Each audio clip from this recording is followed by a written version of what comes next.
In this video, I am saying about blood coagulation. Blood coagulation क्या होती है?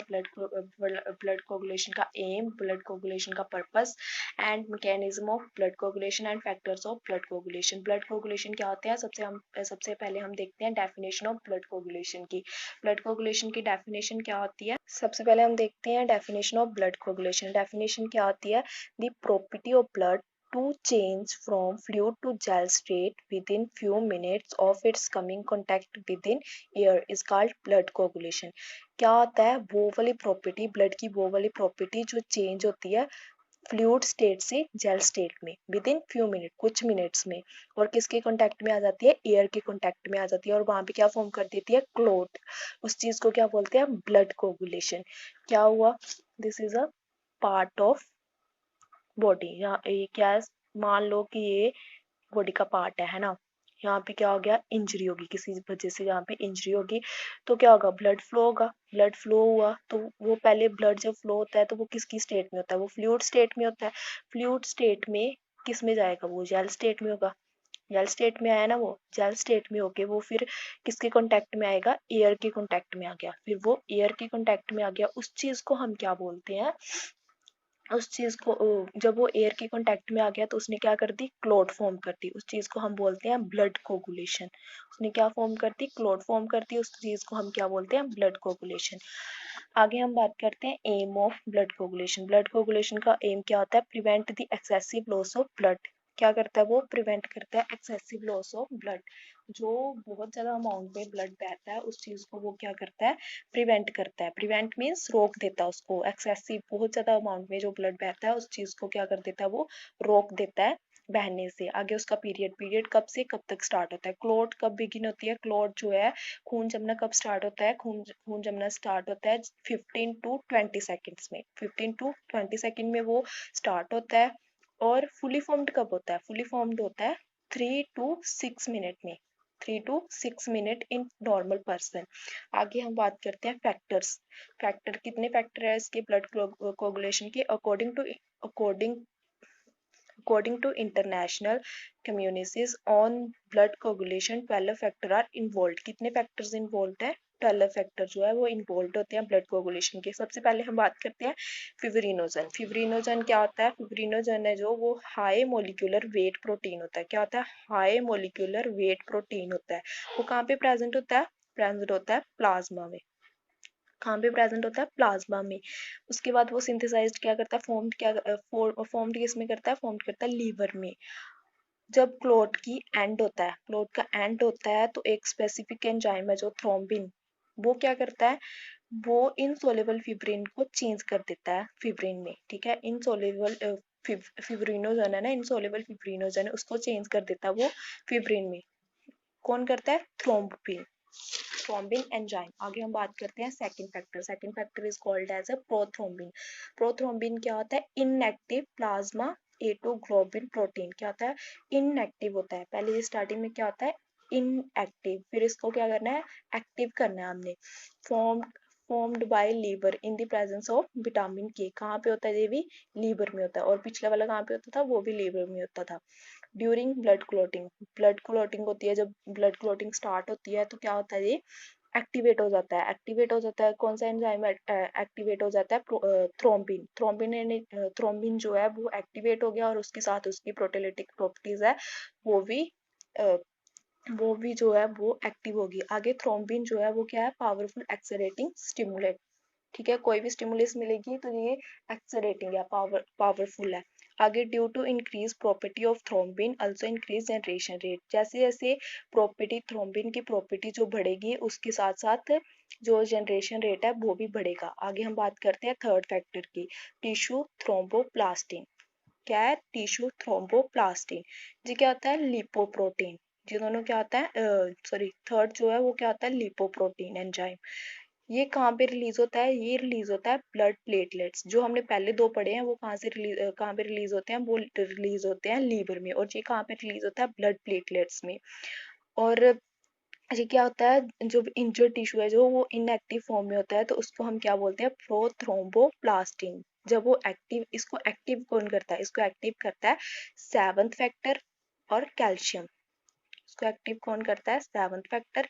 And calcium in blood coagulation, जब blood coagulation होती है तो जो प्रोथ्रोम्बिन है वो किस में चेंज हो जाता है? थ्रोम्बिन में। किसकी प्रेजेंस में, किसकी वजह से होता है? फैक्टर्स 5th की वजह से, 7th की, 10th की, कैल्शियम एंड फॉस्फोलिपिड्स, उसकी वजह से जो प्रोथ्रोम्बिन है वो थ्रोम्बिन में चेंज हो जाता है। आगे हम बात करते हैं 4th फैक्टर। 4th फैक्टर क्या है? Calcium ion.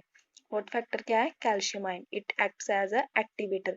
ये क्या एक्ट करता है? Activator. Most of help in blood coagulation, ये किस में हेल्प करता है? ब्लड को कोगुलेट करने में।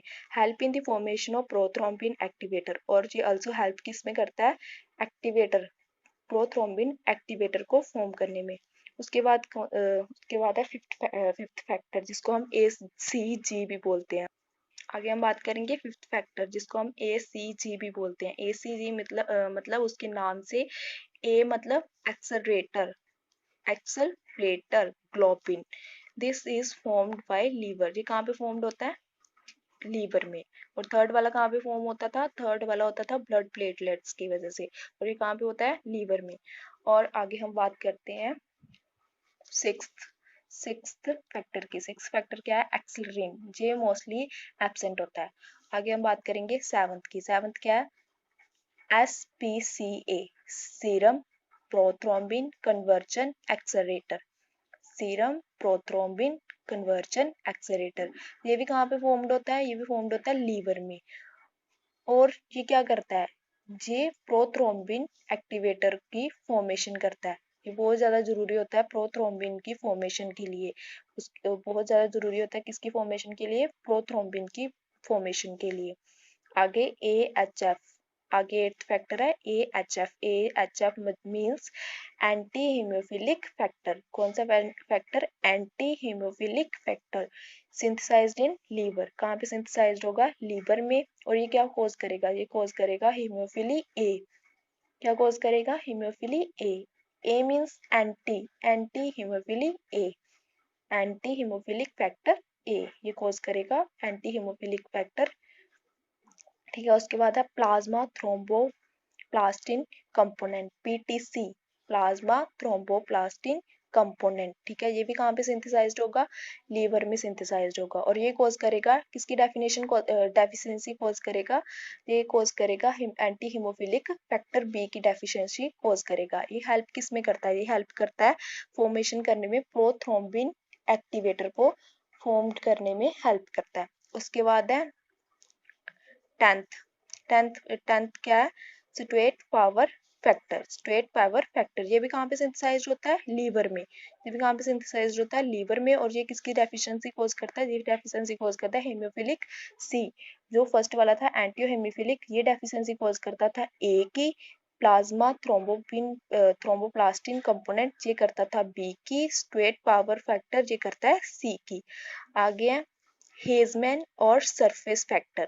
आगे कौन सा है? हेजमैन और सरफेस फैक्टर। 11th फैक्टर है ये। Is activator. ये क्या होता है? एक्टिवेटर होता है ये। When comes contact with skin, किसके कॉन्टेक्ट में आता है? जब ये स्किन के कॉन्टेक्ट में आता है, ये हेल्प करता है फॉर्मेशन करने में प्रोथ्रोम्बिन एक्टिवेटर। जब ये कॉन्टेक्ट में आता है, स्किन के कॉन्टेक्ट में आएगा, तो ये हेल्प करेगा फॉर्मेशन करने, प्रोथ्रोम्बिन एक्टिवेटर की फॉर्मेशन करने में। आगे है 12th क्या है? Fibrin stabilising. फिब्रिन स्टेबलाइजिंग ये क्या होता है? ये भी वहाँ पे फॉर्म्ड होता है ब्लड प्लेटलेट्स में। ठीक है। और ये हेल्प करेगा एक्टिवेटेड थ्रोम्बिन। ये किसकी हेल्प करेगा? Activated thrombin. जो जितने भी हमने फैक्टर्स पढ़े हैं 1 से लेकर 12 तक, ये कहाँ पे फॉर्म्ड होते हैं? ये सारे 1 से लेके थर्ड को छोड़ के, थर्ड जो है वो प्रेजेंट होता है टिश्यू सेल में। जो थर्ड वाला है वो प्रेजेंट होता है टिश्यू सेल में, और बाकी जो है वो सारे कहाँ पे प्रेजेंट होते हैं? वो सारे प्रेजेंट होते हैं लीवर में। ओनली जो थर्ड वाला है वो प्रेजेंट होता है। करती हूँ कि आपको ब्लड कोगुलेशन की definitions, aim, period and factors जो है वो अच्छी तरह से समझ आए होंगे। अभी मैं बात करती हूँ mechanism of coagulation. Mechanism of coagulation को पढ़ने से पहले हमें क्या पढ़ना पड़ेगा? हीमोस्टेसिस। हीमोस्टेसिस क्या होता है? Prevention of blood loss. Prevention करता है ये एक्सेसिव जो मतलब ब्लड जो है वो फ्लो करता है उसको क्या करता है, प्रिवेंट करता है। ठीक है, इसको हम क्या बोलते हैं, fast series of reaction, stoppage of bleeding. ठीक है, क्या होती है fast series of reaction, fast series reaction होती है जो क्या करती है, ब्लीडिंग होने से क्या कर देती है, स्टॉप कर देती है। इसका क्या होता है, इसे ध्यान से समझो, इसका क्या मतलब है। मान लो कि जी हमारे बॉडी पार्ट में कहीं पे इंजरी हुई, ठीक है, इंजरी हुई तो फिर क्या होगा, अगर इंजरी होगी तो फिर ब्लीडिंग होगी, ब्लीडिंग हुई, ब्लीडिंग होने के बाद में क्या होता है, कुछ टाइम बाद जो है जो ब्लड है ब्लीडिंग होने से स्टॉप हो जाती है। स्टॉप हुई, उसके बीच में जो मैकेनिज्म लगा, यहाँ पे जो इसको स्टॉप करने के लिए मैकेनिज्म लगा, उस चीज़ को हम क्या बोलते हैं, हीमोस्टेसिस। ठीक है, इंजरी हुई, इंजरी होने के बाद में क्या होता है, ब्लीडिंग होती है। ब्लीडिंग होने के बाद जो है कुछ टाइम बाद वो क्या हो गया, ब्लड फ्लो होना स्टॉप हो गया, तो वहाँ पे क्या, इसके बीच में जो भी मैकेनिज्म लगा उस चीज़ को हम क्या बोलते हैं, हीमोस्टेसिस। इस चीज़ को हम क्या बोलते हैं, हीमोस्टेसिस। आगे हम बात करते हैं, ये क्या करता है, रिक्वायर करता है क्लोटिंग फैक्टर, ये क्या कर देगा, क्लोट कर देगा वहाँ पे, और ये रिलीज करता है 2 सब्सटेंस, कौन कौन से, प्लेटलेट्स एंड इंजर्ड टिश्यूज। उसके बाद है जी हेमोस्टेसिस जो है वो 3 टाइप्स है, कौन कौन सा, vascular spasm, platelets, blood formation, coagulation means blood coagulating. Hemostasis vascular spasm, hemostasis vascular spasm, जो वेस्कुलर का मीन्स क्या होता है, ब्लड वेसल, वेस्कुलर क्या होता है, ब्लड वेसल होता है, स्पाम्स क्या होता है, कंस्ट्रिक्शन। कंस्ट्रिक्शन की आपको तब समझ आएगी आप जब पूरा वेस्कुलर स्पाम जो है वो पढ़ेंगे। वेस्कुलर स्पाम जो है वो क्या करता है, रिड्यूस करता है ब्लड फ्लो को जो है वो कम करता है, और ब्लड जो है, जो बहुत ज़्यादा ब्लड जो है बहुत ज़्यादा अमाउंट में जो फ्लो करेगा उसको भी क्या करता है, ये कम करता है।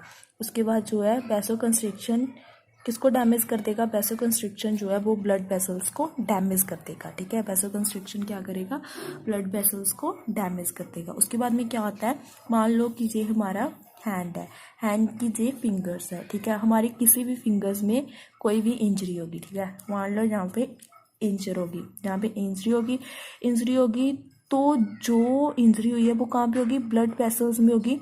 इंजरी जो है वो कहाँ पे रहेगी, ब्लड वेसल्स में रहेगी, और वहाँ पे क्या होगा, वैसो कंस्ट्रिक्शंस होगी, और जो ब्लड है वो क्या हो जाएगा, स्टॉप हो जाएगी।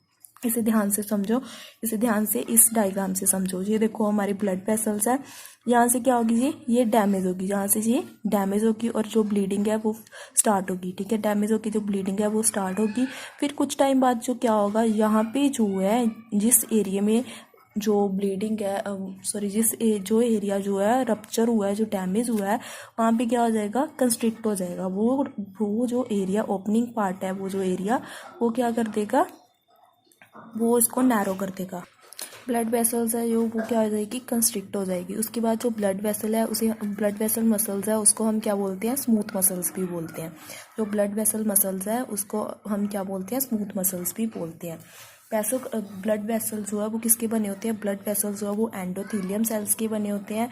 और जब जो ब्लड वेसल जो है वो इंजर्ड हो गए तो एंडोथेलियम सेल्स जो है वो अल्सो जो है वो इंजर्ड होंगे। तो और जब वो इंजर्ड होंगे तो वो क्या रिलीज करेंगे, वो केमिकल रिलीज करेंगे। उस केमिकल का नाम क्या है, उस केमिकल का नाम है, केमिकल जो है वो क्या कॉज करेगा, केमिकल जो है वो वैसोकंस्ट्रक्शंस कॉज करेगा। ठीक है, ब्लड वेसल्स जो है वो किसके बने होते हैं, एंडोथेलियल सेल्स के होते हैं। और एंडोथेलियल सेल्स जो है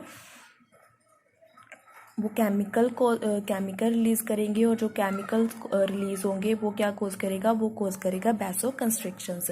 उसके बाद हम पढ़ते हैं वैसोकंस्ट्रिक्शंस बाय ट्राइगर्स। ठीक है, वैसोकंस्ट्रिक्शंस बाय ट्राइगर्स, वैसोकंस्ट्रिक्शंस के ट्राइगर्स पढ़ते हैं। वैसोकंस्ट्रिक्शन जो है वो direct injury to vascular smooth muscles. जो वैस्कुलर स्पाम है वो क्या करता है, अगर वो मतलब मसल में ब्लड वेसल्स में इंजरी करेगा तो वो ब्लड वेसल्स को हम स्मूथ मसल ही तो बोलते हैं, वो उसमें भी स्मूथ मसल्स में भी इंजरी करेगा। वो कौन कौन से केमिकल कौन रिलीज करता है, केमिकल रिलीज करता है एंडोथेलियल सेल्स एंड प्लेटलेट्स।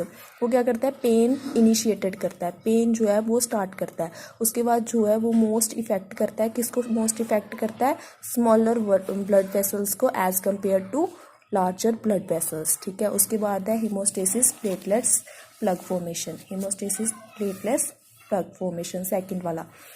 इसमें क्या है, ये क्या है, पॉजिटिव फीडबैक है। ये क्या है, पॉजिटिव फीडबैक साइकिल। इसमें क्या होता है, damage endothelium expose collagen fibres. इसमें क्या होता है, हीमोस्टेसिस जो है वो क्या होता है, आगे हीमोस्टेसिस प्लेटलेट्स प्लग फॉर्मेशन जो क्या होता है, पॉजिटिव फीडबैक साइकिल होता है। उसके बाद में क्या होता है, damage endothelium expose collagen fibres. क्या होता है, ये क्या है, ब्लड वेसल्स है।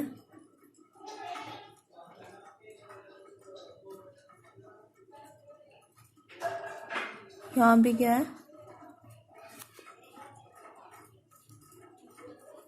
Endothelium sales.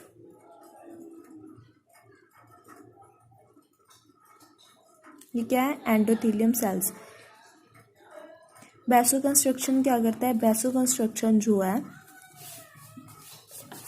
Vaso construction endothelium cells damage platelets plug formation में क्या होगा, जी एंडोथेलियम सेल्स है ना, ये क्या कर देने और उसने डैमेज कर दिए।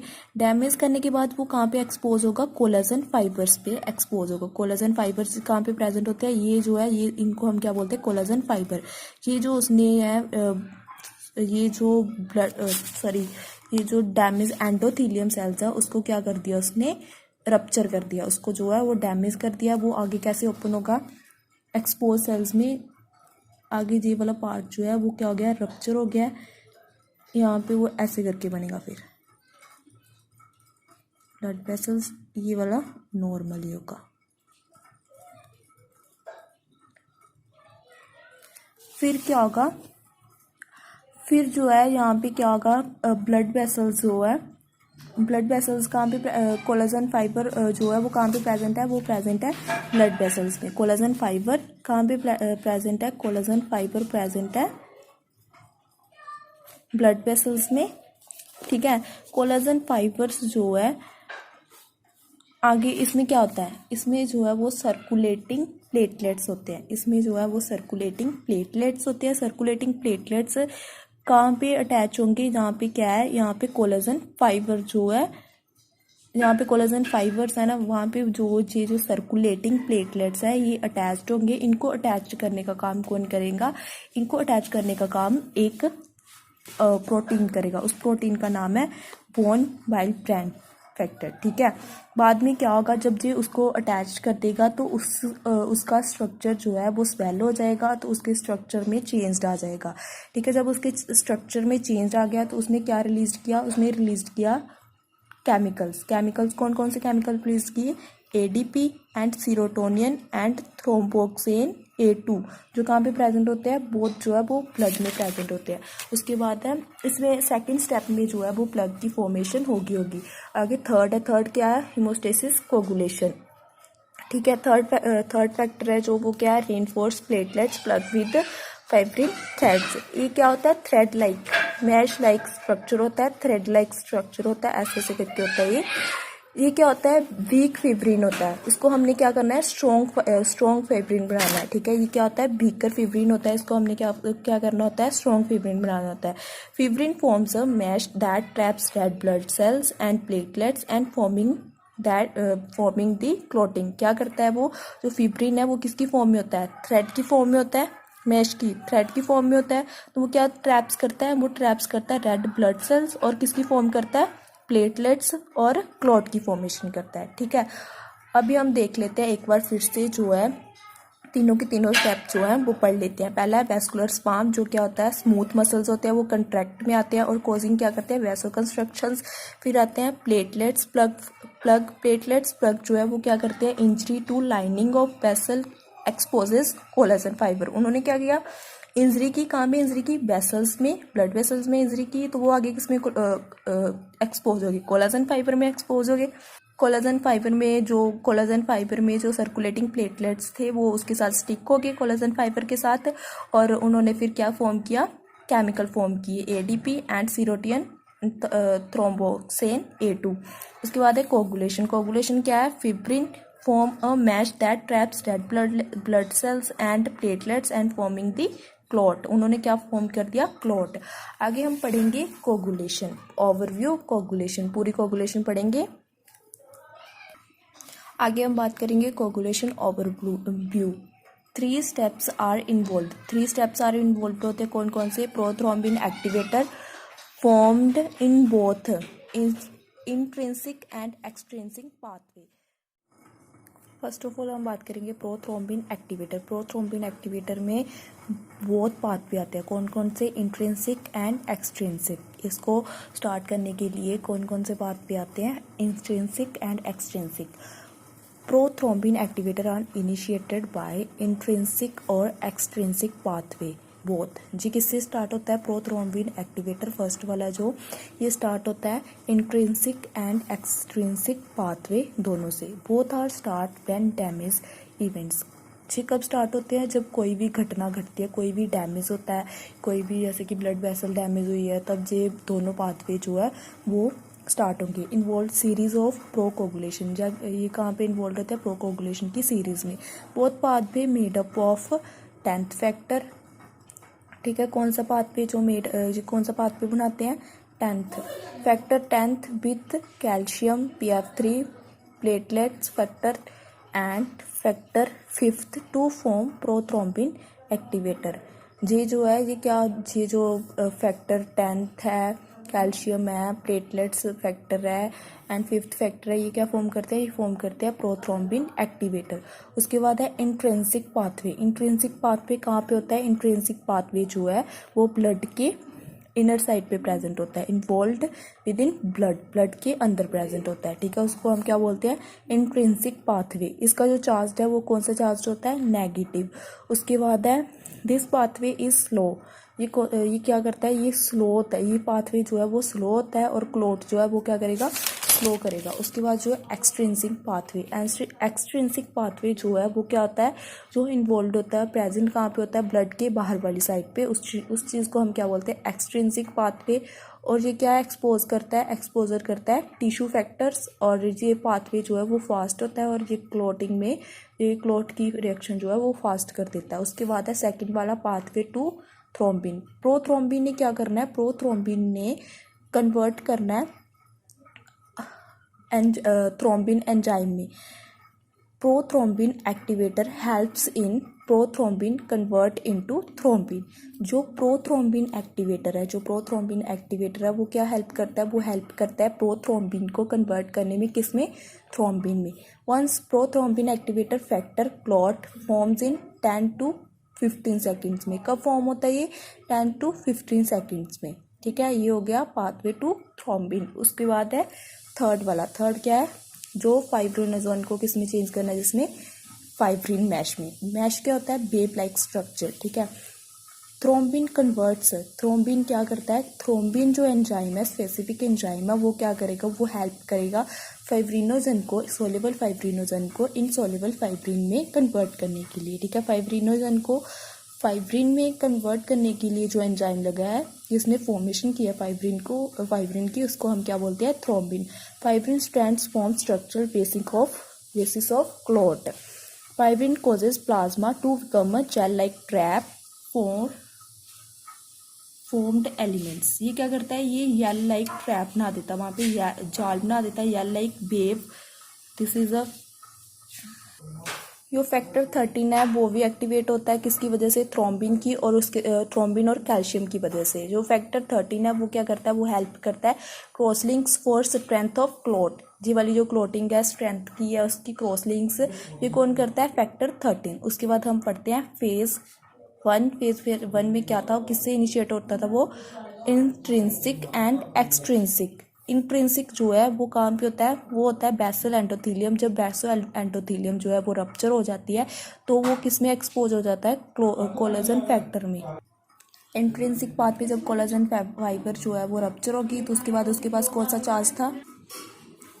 उसके बाद में क्या होता है? जो 12 फैक्टर है वो किसको एक्टिवेट करता है? वो एक्टिवेट करता है 12 फैक्टर को। ठीक है, उसको क्या करता है? एक्टिवेशन करता है। जब से कॉन्टैक्ट में आता है, जब ब्लड वेसल जो है वो इंजर्ड हो गई है, तब से किसके कॉन्टैक्ट में आ जाएगा? कोलेजन फाइबर में। ठीक है, कोलेजन के फाइबर में जो है वो कॉन्टैक्ट में आ जाएगा ब्लड वेसल्स। तो ये टू जो है वो चेंजेस करेगा। पहला जो चेंज करेगा वो किस में चेंज करेगा? पहला जो है वो हेजमैन फैक्टर है ना 12 वाला, वो किस में चेंज करेगा, वो उसको एक्टिवेट कर देगा 12 फैक्टर को। और सेकंड वाला करेगा प्लेटलेट्स को रप्चर कर देगा और रिलीज करेगा फोस्फोलिपिड्स। एंड थर्ड फैक्टर कौन सा है, टिश्यू थ्रोम्बोप्लास्टिन, उसको क्या कर देगा, रिलीज कर देगा। उसके बाद जो 12 एक्टिवेशन फैक्टर है उसने किसको एक्टिवेट, उसने 11th में जाना, और 11th ने जो है वो एक्टिवेट करना है एक्टिवेशन ऑफ 11th फैक्टर। जब एक्टिवेशन ऑफ 11 फैक्टर की हुई है, एक्टिवेशन ऑफ 11th फैक्टर कौन सा है, PTA। 11th फैक्टर कौन सा है, PTA, जो कि हम जो भी फैक्टर है वो सारे के सारे हमने जो है वो पीछे पड़े हुए हैं PTA। कौन सा फैक्टर है 11, PTA को क्या कर देगा, एक्टिवेट कर देगा। उसके बाद हम बात करते हैं एक्सट्रिंसिक पाथवे की। उसमें क्या होता है, टिश्यू सेल जो है वो एक्सपोज हो जाते हैं, किस पे एक्सपोज होते हैं, ब्लड में, ठीक है। ब्लड में एक्सपोज हो गए तो टिश्यू फैक्टर और विद कैल्शियम ने इसने किसको एक्टिवेट करना है, इसने एक्टिवेट करना है 7th को। सेवंथ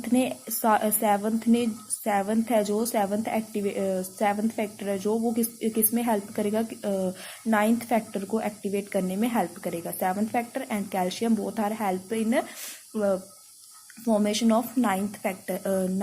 और 9th फैक्टर जो है वो हेल्प करेगा 9th फैक्टर को एक्टिवेट करने के लिए। जब 9th फैक्टर एक्टिवेट हो जाएगा तो प्लेटलेट्स फैक्टर जो है वो भी एक्टिवेट हो जाएंगे, और प्लेटलेट्स फैक्टर जो है वो हेल्प करेंगे 9th फैक्टर जो है वो क्या करेगा, 9th फैक्टर जो है वो बनाएगा कॉम्प्लेक्स 8th और एक्टिवेशन करेगा 8th फैक्टर की, ठीक है। कॉम्प्लेक्स एक्टिवेशन 8th फैक्टर बनाएगा।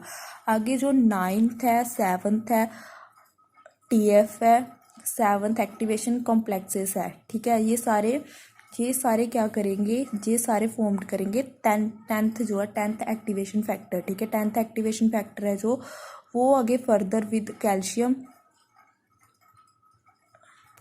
10th एक्टिवेशन फैक्टर जो है वो क्या फॉर्म करेगा, वो फॉर्म करेगा 5th एक्टिवेशन फैक्टर। एंड फिर 5th एक्टिवेशन फैक्टर जो है वो क्या करेगा, कैल्शियम रिलीज करेगा और PF3 बनाएगा, प्रोथ्रोम्बिन फैक्टर्स। उसके बाद है जो हमने सेकंड वाला पढ़ा था, prothrombin converted into thrombin, prothrombin help in activate the thrombin. उसके बाद थर्ड वाला जो हमने पढ़ा था, थर्ड पेज पढ़ा था कि फिब्रिनोजन सोल्यूबल, और मतलब स्टार्टिंग से कहाँ से होती है इसकी, जो 11th एक्टिवेटर है उसने क्या कर देना, उसने सोल्यूबल फिब्रिनोजन को किस में चेंज कर देना, फिब्रिन इनसोल्यूबल पॉलीमर, ठीक है। उसकी वजह से जो जब वो क्या करेगा, उसके बाद जो है वो कैल्शियम और 13 जो फैक्टर है वो 13 एक्सलेरेशन के साथ मिलके 13 जो एक्टिवेशन फेज 13 में क्या हुआ है, फेज 13 में हुआ है कि ये फाइब्रिन जो है वो thread like polymer and form करता है meshwork which traps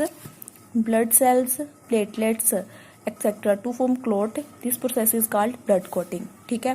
blood thrombin convert the fibrinogen soluble into fibrin insoluble polymer, ठीक है। फैक्टर 13 जो है वो क्या बनाएगा, वो बनाएगा 13 एक्टिवेटर बनाया। उसके बाद क्या आ गया, फैक्टर 13 एक्टिवेटर जो है वो हेल्प करेगा formation of linked fibrin mesh की, इसकी फॉर्मेशन करेगा कौन, फैक्टर 13। उसके बाद है क्लॉट रिट्रैक्शंस। क्लॉट रिट्रैक्शंस का क्या मतलब होता है, removing of clot is called clot retractions, removing of clot called clot retractions. फिर क्या करता है, ये स्टेबलाइजिंग करता है क्लॉट को। Actin and myosin in platelets contract with 13 to 16 minute. जो एक्टिन और मायोसिन है वो प्लेटलेट्स में वो किस में कंट्रैक्ट करते हैं, 13 to 60 मिनट में वो कंट्रैक्ट करते हैं। उसके बाद में क्या है, उसके बाद में जो है contraction pulls on fibrin strand, squeezing and serum from clot. वो क्या कर देता है, उसको बाहर निकाल देता है। कंट्रैक्शन आफ्टर कंट्रैक्शन वो fibrinolysis means removes unneeded clot after healing. जब क्लॉट जो है ठीक हो जाती है, मतलब क्लॉट होनी ठीक हो जाती है, तब क्या हो जाता है, जो अननीड होता है, जो मतलब ब्लड नहीं चाहिए होता है, वो क्या कर देती है, रिमूव कर देती है। कौन करता है, फाइब्रिनोलाइसिस। उसके बाद जो बिगिंस विद इन 2 days, कब बनती है जी, 2 दिन के continue for सेपरल plasminogen in clot is converted to plasmin by tissue plasminoactivator TPA factor 12 and thrombin। उसके बाद है प्लाज्मिन जो है वो क्या, प्लाज्मिन जो एंजाइम है वो क्या करता है, is a fibrin digestive enzyme. क्या है, fibrin digestive enzyme. Thanks for watching.